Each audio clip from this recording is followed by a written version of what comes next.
Hi, I'm Sarah Cowgill, your host for this live edition of the first official presidential debate, a special edition of the Conservative Five, brought to you by Liberty Nation News. Joining me today are some of the best political minds in the business: Tim Donner, John Clark, Graham Noble, and Lisa K. Donner. And we're going to discuss the highs and lows of the highly controversial matchup on the stage between Kamala Harris and Donald Trump.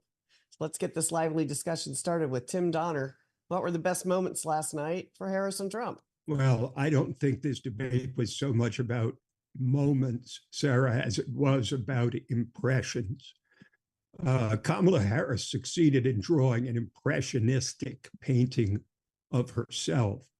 And that meant a consistent approach to Trump. Likewise, Trump having to defend himself because the anchors were only fact-checking Kamala Harris.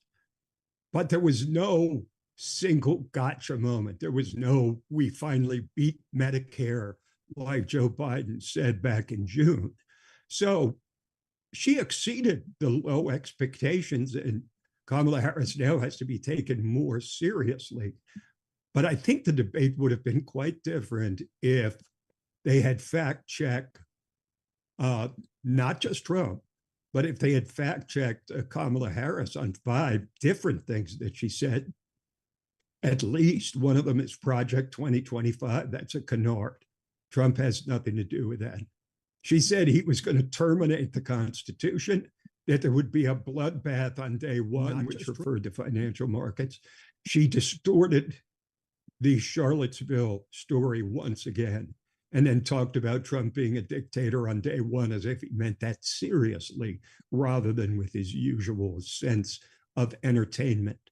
So I think we have a different race now, not because of any moments, Sarah, but because Kamala Harris drew an effective impressionistic painting of herself. Now she's going to have to fill in a lot of the details. Well, I mean, were there any, I watched and I didn't see highs or lows, honestly. No, and I was going to ask, if anybody messed up. That's where I was going to go with Graham. Did you see any missteps last night, or was it pretty well scripted? I can't say that I really did. I don't think either candidate kind of had a standout moment, if you want to describe it as that. But I don't think either one of them they didn't slip up. I mean, there were no gaffes, there were no slips. Trump managed to get in a few kind of interesting zingers that were quite entertaining. And I thought what was intriguing to me is that when he said that he was going to send Kamala a MAGA hat, for a moment there, she was genuinely amused. I thought you took my line. I hate you. Well, he called from the front page of the New York Post, which actually had a picture of Kamala Harris wearing a MAGA hat on the front page of the New York Post. I just thought it was interesting that he took her completely off guard with that, and she was genuinely amused by it, which was kind of interesting to see. But I would say the low point of the debate, really, the biggest loser in that debate was ABC, because of the dreadful way in which they conducted that debate, and the such obvious and open bias against Trump, the way that they kept. Is it David Muir, I think, who is basically a kind of a nobody outside of the media world, and even in the media industry, he's a B-lister or a C-lister, at best. And he thought this was his big moment to become an A-lister. So he was kind of showboating. And I think biggest missed opportunity for Trump actually was not calling out the moderators right there and then for the way they were handling that debate. All right, now you took all my points. I could just turn off my lights and go home. Nope, no, you can't. No, you can't. All right, I'll talk then. I can talk. Okay, go ahead. Talk. Oh, no, I really kind of want to hear. Speak now, Mr. Clark. Speak now. Lisa's going to expand on the optics, and that's going to be key. Well, to me, he seemed underprepared and she seemed overprepared. It was almost as if she had memorized a lot of stuff, and she apparently does have a good memory, because she did a pretty good job, definitely exceeded the expectations. He treated the debate kind of more like a rally, and she saw it for what it was, a debate. But it was not, in Winston Churchill's paraphrased words, his finest hour for Donald Trump. But he didn't make any serious gaffes, and he had a few good zingers. Like Graham said, the Kamala MAGA hat was one of them. Way But, to steal her line. I was watching Fox a few minutes ago, and Trey Gowdy said something. He said this was the land of missed opportunities. And I think maybe he's onto something there, because Trump had a chance to personalize the immigrant situation. You know, he could talk about the individuals, the names, the people, many of them who died horrific deaths, really, at the hands of illegal migrants. Instead of talking about millions and billions and zillions of people, I mean, we can all tell that, but not everybody knows the people who have, you know, perished as a result. And I think politicians would do well to personalize stuff rather than, you know, just talking about numbers. He had a chance to bring up that he's the real unity candidate. He never brought that up with RFK and Tulsi Gabbard aboard. The Biden-Harris people just gave lip to unity, he could have said.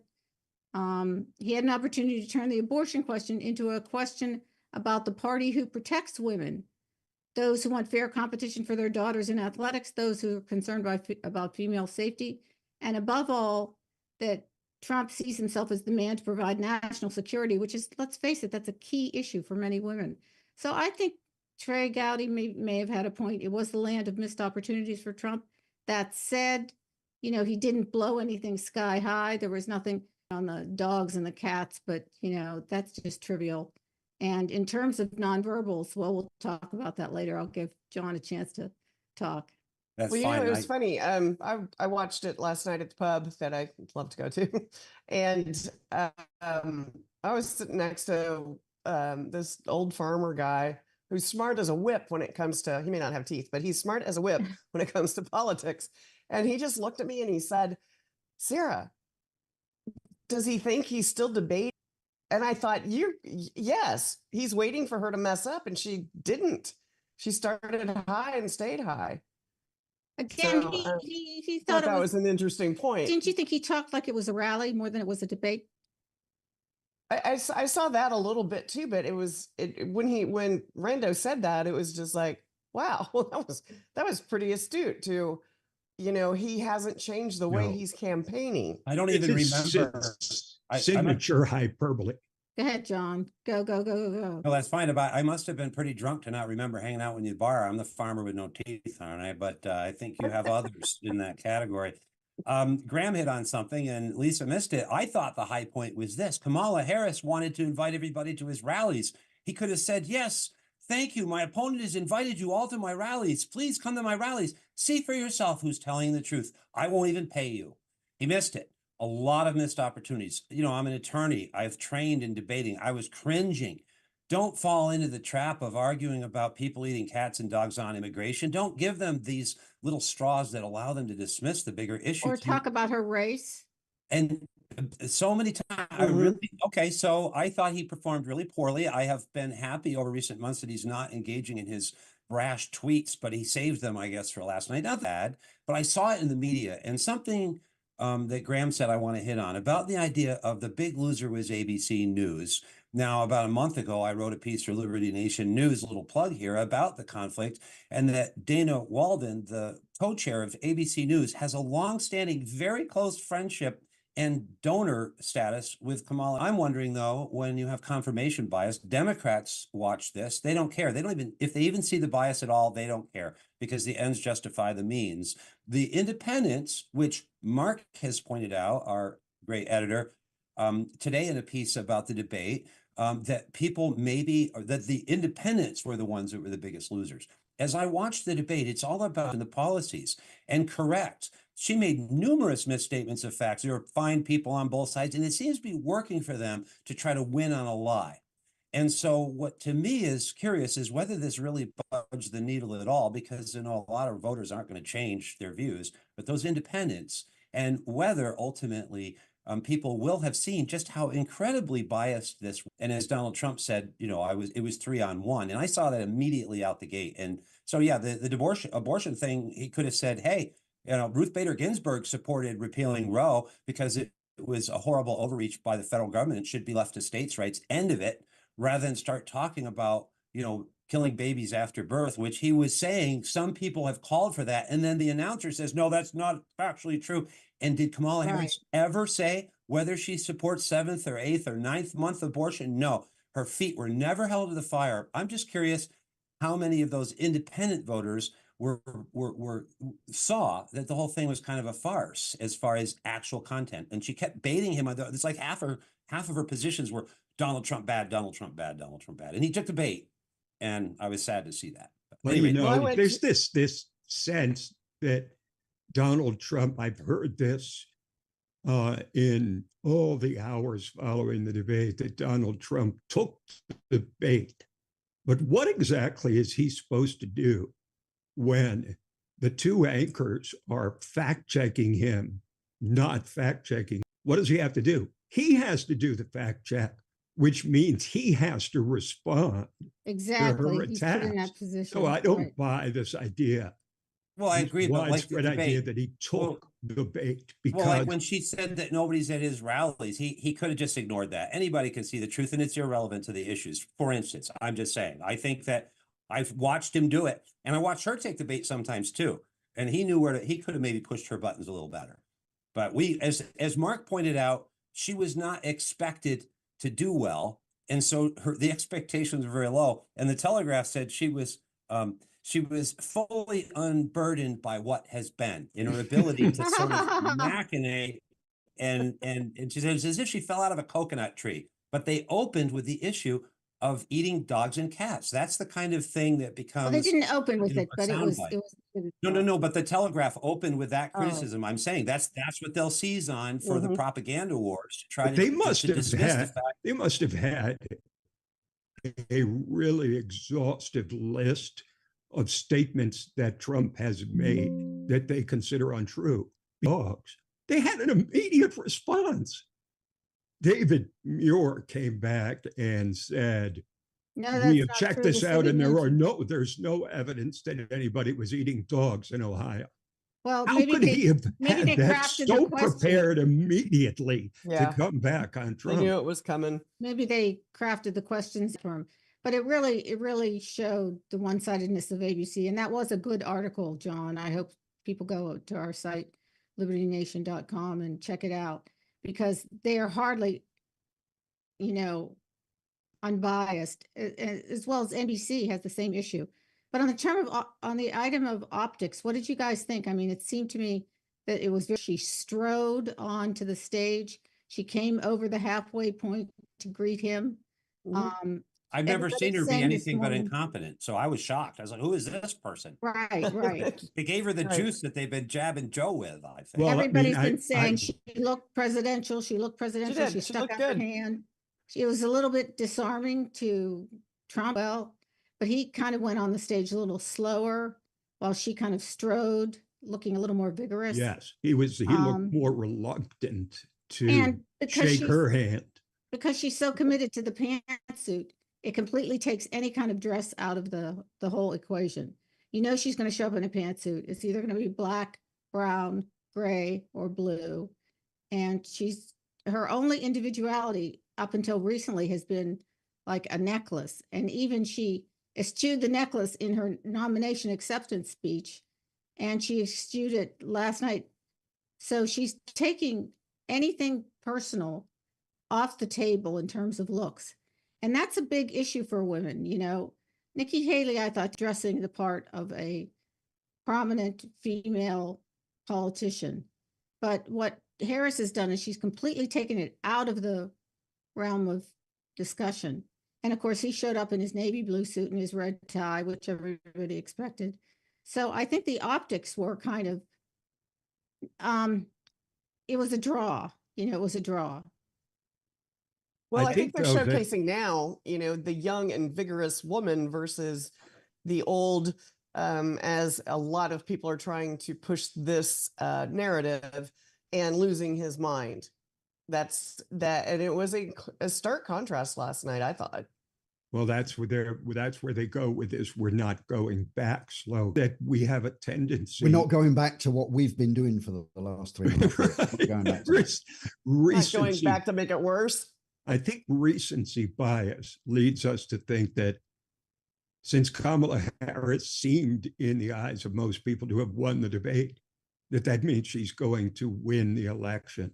But I'll tell you, to me, the most curious thing of the entire evening was not what happened in the debate so much as what happened after it, when Kamala Harris's campaign started calling for a second debate. Now, wait, I just want to cut in for a second. I heard this morning that they actually did that before the debate started.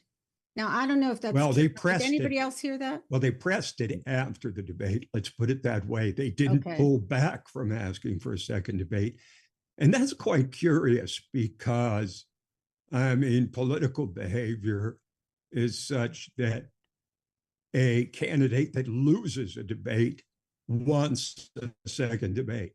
Right. The candidate that won the debate doesn't want a second debate. They want to stand with what they've already done. Harris is pushing for a second debate tells me that she has yet to close the deal, that the internal polling in their campaign is such that they need more exposure. They need to put more meat on the bones. Or they're posturing and they don't want the debate at all. And they're just pretending to be eager to have another debate where she might actually answer one question. I'm not sure if she ever actually answered a single question. And I'd just like to point out a couple things relating back to this bias issue. Bernie Sanders, you may have seen, has said that she basically has to become more moderate and lie so that she can get elected. So we kind of know what her true colors will be once in, I think. And many Americans are wondering that. And when she dodges so many questions. But here's the thing about the bias. I'm dismayed that journalism has been so eviscerated, other than at outlets like this one, of course, where we really do strive to be objective and accurate. And it's hard, but they don't even try. And I've seen so many lies recently on the media, but here's something very telling to me. It wasn't just Graham Noble and Mark Angelides who pointed out that ABC was the big loser. It was Politico covering it today. Actually pointed it out and said, oh, the Republicans will whine about how unfair it was. And I'm not sure that the Democrats care, like I said. So maybe the swing voters noticed, but if Politico acknowledged it and actually said, it is true that ABC's David Muir and Lindsay Davis never followed up on the issue of just why Harris has changed her mind on so many issues. But they attributed it to their fact checking because he lied so much more than her. That's not true. So maybe ABC, by putting its integrity and its reputation on the line to win this election, will see its ratings drop as they should, as independent voters too can see this was an ambush. Well, I heard Fox on CNN, excuse me, I heard Trump on Fox this morning, and he was raving about how CNN was so unbiased compared to ABC. And I thought, wow, I guess we've seen everything now. It's going to be ABC sucks now. I guess that'll be the new mantra at the rallies.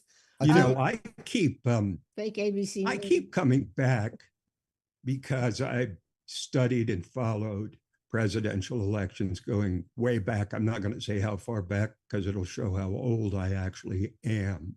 But you want to go back and talk about FDR? I'll go with you. Okay, in 1980, Jimmy Carter was running for re-election after what everybody thought was pretty much a disastrous 4 years from 1976 to 80. And the race, it showed that things were pretty much deadlocked, that Reagan and Carter were running pretty much neck and neck. One of them might have been ahead slightly, but not much. And then suddenly, in the last week before the election, Americans said to them, and this is the fundamental question that I think they will ask themselves in this election: do I want another 4 years of this? Do I want another 4 years of inflation, of unaffordable prices at the grocery store, of unaffordable housing prices, mortgage rates? Do I really want 4 more years of this? does it matter as much whether it's Trump or Haley or someone else, so much as what those voters in 1980 decided as they faced the actual election day? They said, I just can't see doing 4 more years of this. So even though Ronald Reagan had been a very controversial figure, this was before the days where you had conservative talk radio or Fox News or anything. And there were great doubts about Ronald Reagan. But what people knew was that they didn't want 4 more years like the ones they had just experienced. And so a close race turned into a 44-state landslide. Necessarily what's going to happen here. But I think that people ultimately have to ask themselves, Kamala Harris may be a little different than Biden, her appearance, her presentation, her passions, if she has any, are different.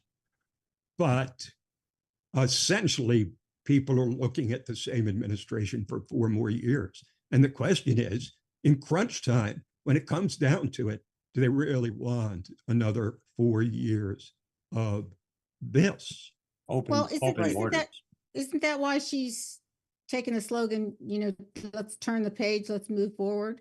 Because she wants to distance herself from the current administration. What do you think, Graham?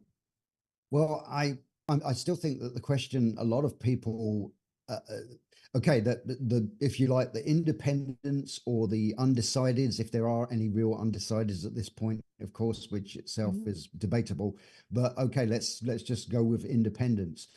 The question surely they're asking themselves still is, I still haven't figured out what Kamala Harris's agenda is, because it's going to be, it's going on from what Tim just said. Is it going to be just an extension of the Biden administration? Because that's, a lot of, who wants that really? Who wants that? Even if you're a diehard Democrat, do you really want to carry on in the direction we've been going? So, Kamala in this debate last night, one thing she didn't do is I often wonder what the hardcore progressives were thinking when they watched that debate. Because Kamala Harris, the way she was talking about what she wanted for the country and how she wanted to go forward, it was almost like is Trump's running mate. I mean, she was talking about all the kind of things that you would expect a conservative / Republican to say, really.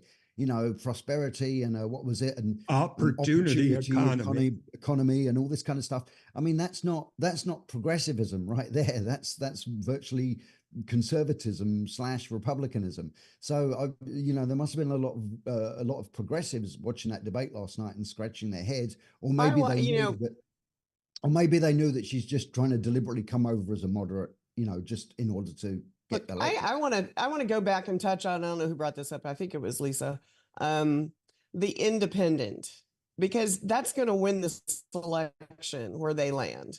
And I was on social media all morning looking through all of the RFK sites and all of that on X and everywhere. And they're all behind Trump, whether they want to be or not, because these guys, these independent voters, that they know that's the only way to get their guy to DC and to have him make any kind of, progressive change for the nation. And so they're like all in on Trump, the RFK Jr. I was going to say, you mean RFK people? Yeah. Yeah. I'm not sure that's true. I mean, I think it's largely true, but that's why I was a little disappointed that there wasn't a shout out to them. I think they would have liked to have heard their candidate. I actually know some RFK married couples who were big RFK fans, and then he went to Trump, and one said yay, and the other said, hey, I'm going to the Harris convention. No, I think she's right, John. I believe that the polls show that Trump carries the independents. Oh no, by I think 8 most. points.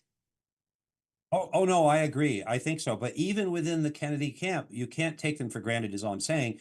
And I think there are 2 metrics here that ties into what Tim was saying. We can look at what's important for voters, and you may have seen some of the videos where people are asking voters, liberal voters, even at the convention, which do you choose, abortion or democracy? Which do you choose? And it's a parity, and many will say abortion. But what they've really been presented with this election, which is more important to you, abortion or the economy? I think the two metrics are this. I don't think anybody comes out of this really believing, despite all of the lipstick on a pig propaganda, that Kamala Harris is a better leader on the border or when it comes to tackling the inflation in the economy. I just don't think most wars as well, and the threat of World War III, which now appears more present than ever. Yes. People have to ask themselves, they And have to envision Kamala Harris as commander-in-chief of American armed forces. They have to be able to look at that and say, this is not a world at peace. This is a world. And I still don't know who she is. Is she Right gonna now, be- this is a world on the precipice of, oh, holy heck, breaking out. So, Right. so the second metric I was going to say, even for people, independents or whatever, for whom abortion is a high priority issue, they still may, we know this, Bill Clinton, et cetera. The economy is a high rated issue right now. And I still think Donald Trump clearly owns it. And I don't think they've done their job of telling Americans how she's going to do a better job. And I think the liberal press is showing this. They know Well, this. she tried to get sort of as specific as she's going to get, but it's a lot of freebies. You know, we're going to give these people this and those people that, and these people this and those people that. And I'm thinking, wow, we're getting all this money because we're spending a whole lot on Ukraine and More inflation. Well, I More mean, inflation. look at that's- the, just look That's at the democratic debt. politics, is And the to $50,000 promise as much government largesse to as many people as possible.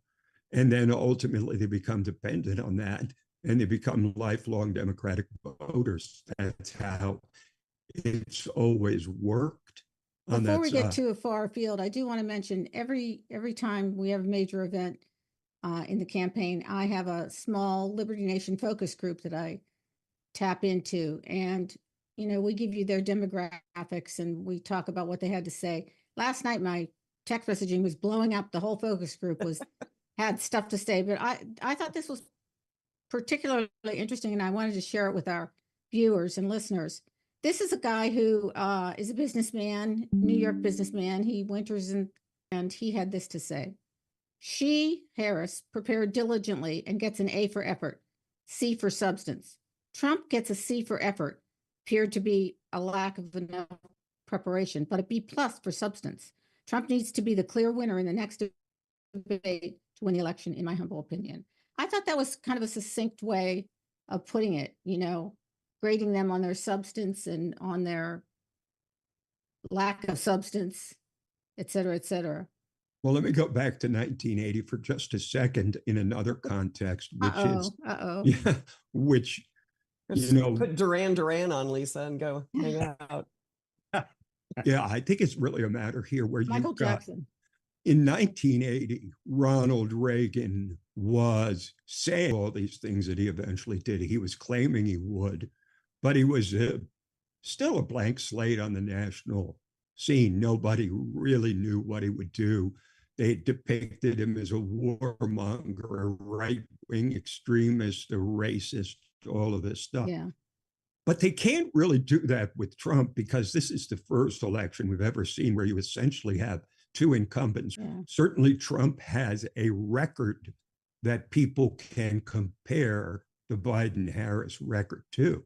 He's not a pig in a poke. This is not 2016 where Trump claims all these big things he's going to do. No, he's been president. You see what he's like as a president. You know what he's like. You know how he responded to COVID.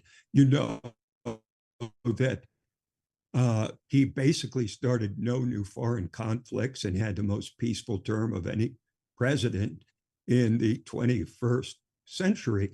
So he is a totally known quantity.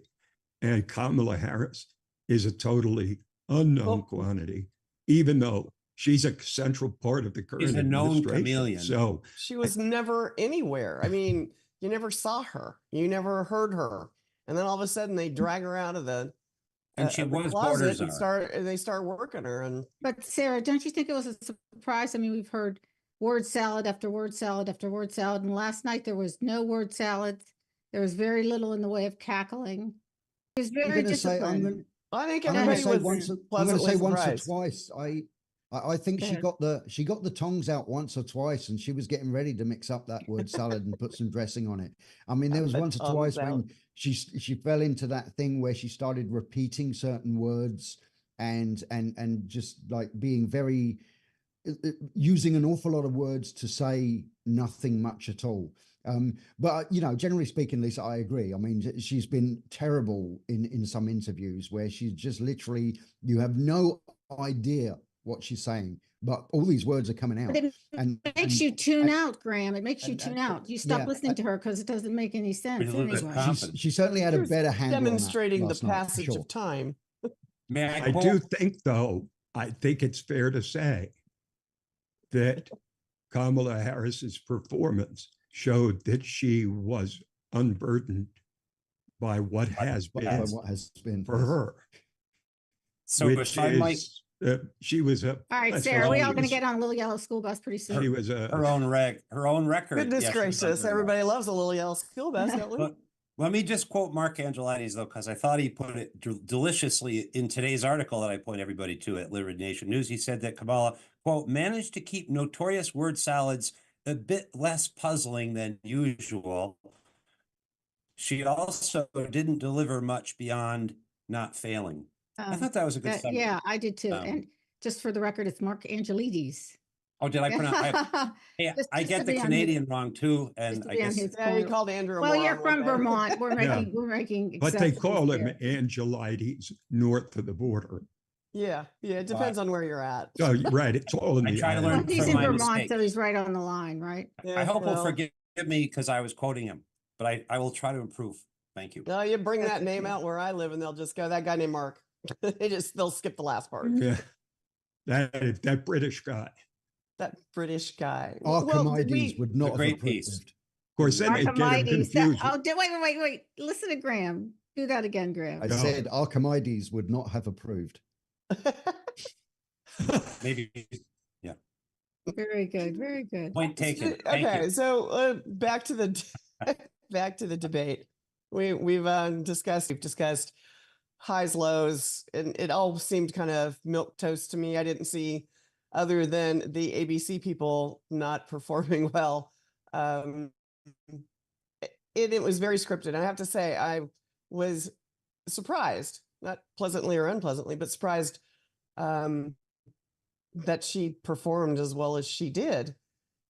And I was really surprised that Trump didn't. So when we add that all together, and now she's calling for another debate, as Tim has, was that Tim or John? Anyway, Tim. She's calling for another debate. Is Trump going to put that to make it right? Is he going to go ahead and go for it? I don't think he can. Keeping in mind one thing, and that one thing is that the second debate is not watched nearly as many times or by as many people, as the first debate. And that's Right, I think that totally might be true. this year. We had, and that was also frustrating, I think, for a lot of conservatives when he saved his best line for 90 minutes for the end. You know, where have you been this whole time? Because there's also a big tune out rate after the first 30 minutes. Just And where give you a would they heads have up. it? On what network after what's happened? Yeah, that's They won't go on Fox that's the News. issue. Yeah. That's, Well, she's I'm already not- rejected Fox News. So Well- it seems to me that it would have to be CNN, since they did a respectable job. No, I think he might say the only way I'm doing this is if Fox does it. Mhm. Liberty Well, Nation News. Right. Yeah, come on. But if he does that and he said only on Fox, then she'll say, no, we'll do it on CNN or NBC or CBS or whatever. Yeah, but she And wants he'll this more say than he no. does. And then she'll say that Donald Trump is afraid of her. No, she wants this more than he does. Well, evidently, because when you have a debate that was so highly lauded, the first thing you do is not to go out and ask for another debate. You bask in the afterglow. I think, again, to reemphasize a point, I think they think that her campaign thinks she had a very good night, but she is not yet at the point where people are ready to pull the lever. Did anybody by see the understanding Insta polls? exactly what she's going to do. Has anybody on the panel seen the Insta polls yet? I haven't seen them. I have not. Yes. We hear all the Yeah, they pundits. show Harris won by anywhere from 20 to 25%. So, Okay. let me just put it this way. Nobody thought Trump, there's the argument that goes back decades about how much a debate makes a difference in an election. I mean, in 1960, you had Kennedy and Nixon. Nixon won the debate on the radio. Kennedy won it on TV because Nixon was sweating from his upper lip and he looked shadowy and he had 5 o'clock 5 o'clock shadow does He not work looked well on dark and all that television. stuff. But I'm not sure that, they had 3 or 4 more debates, but I'm not sure that the debates really influenced that election so much. That's an interesting point, Tim. I wondered, anybody know how significant debates are in the scheme of things? John, you study this stuff. Yeah, and I've been actually, and just reading a lot of, not my own reaction, but other news outlets' reactions this morning. There has been a lot of discussion, depending on who you read, that no, the debate is not going to have that much of a blip impact, especially this close to the election date, and with a lot of people already having their minds made up. I don't know that means that, anybody should take it for granted that it has no impact. Clearly it has. I'm just not sure whether that means that despite posturing to want another debate, whether Harris wants to quit while she's ahead. I don't know if she could do it twice. I've just never seen her perform that well. I think I'm giving her credit, but like Mark, my expectations were not high. I would think she would just stay in the closet. Yeah. And I think Tim is right, because a lot of Americans, they're looking at other things. They're going to make their call on the border and the economy, for instance, on material outside of what the two of them bantered about last night, which was a very confusing exchange, by the way, about the economy. It could have been handled better, especially by Donald Trump.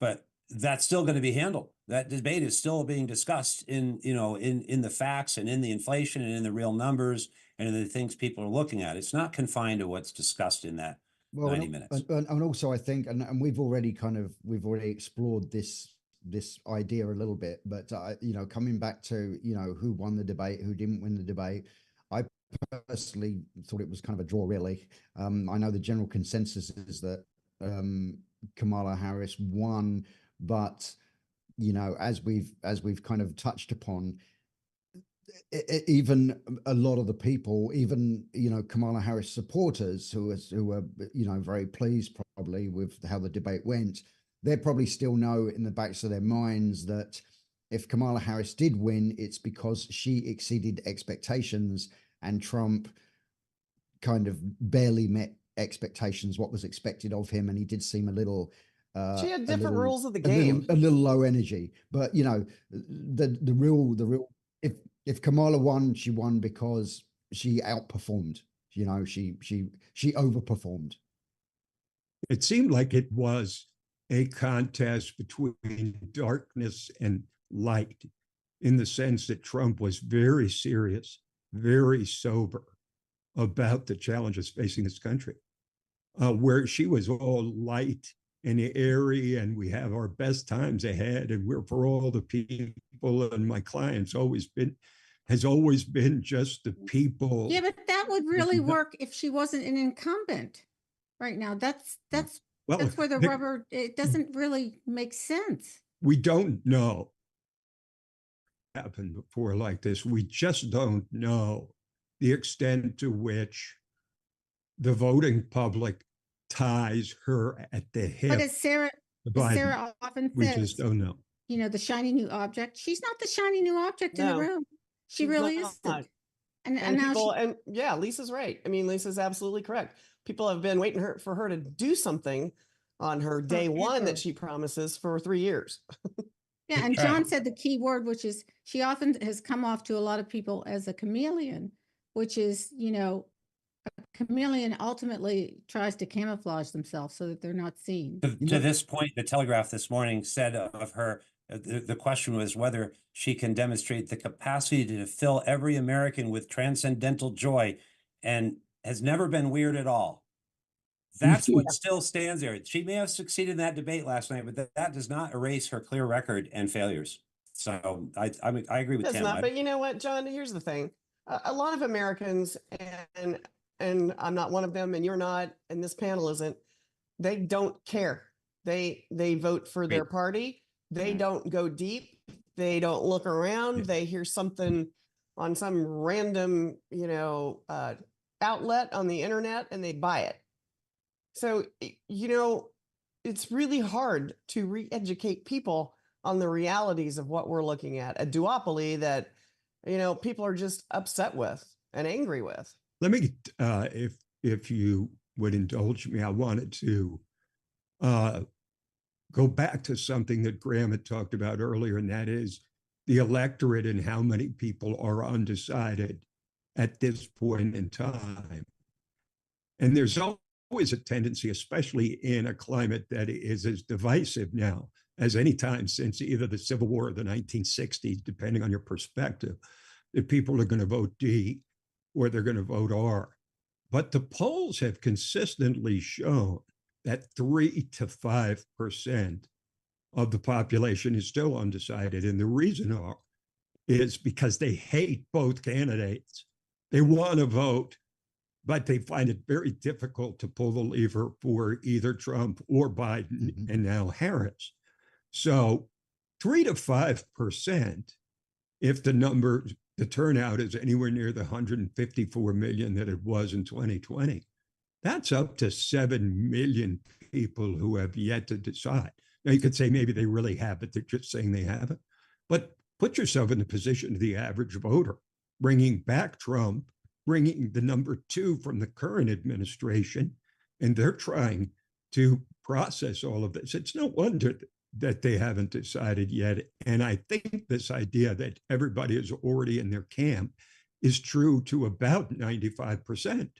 I don't think any Republican who supported Trump is not going to because of this debate, or that any Democrat who was going to vote for Harris isn't going to. I think what's going to happen is it's a lesser of two evils thing. We saw that again in 2016, where people had delivered high negatives to both Hillary Clinton and Donald Trump. But in the end, Trump's negatives didn't matter as much as Clinton's. So that may be another angle to view this election from.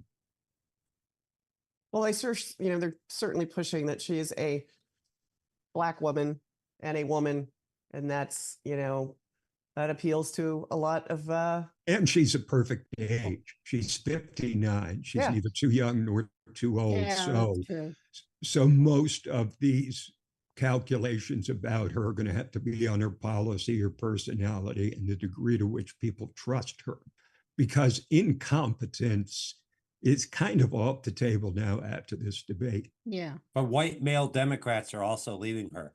And Tim Walz was a horrible choice for that reason, because he's regarded as very unmanly. And so I think that guy's weird. Okay, And it's we're hurting going to her. need another hour to go down this. We need to do everybody. Guys. I want everybody to put your hands together. Everybody, we're going to say kumbaya. It's going to be the namaste. That the light in me. All right, guys. Honors the light in you. We got to wrap this up. People are going to turn us off. That's it for our live post-presidential debate conservative 5 panel today. Please note, Liberty Nation does not endorse candidates, campaigns, or legislation, and this presentation is no endorsement. And while you're at it, check out our other C5 shows and segments on your favorite video platform. YouTube, Vimeo, Rumble, we're on them all. As well, Liberty Nation News has its own Roku channel where you can see all of our TV productions. I'm your host, Sarah Cowgill. Thanks for joining us today for Free Thinking, Free Speech, LibertyNation.com.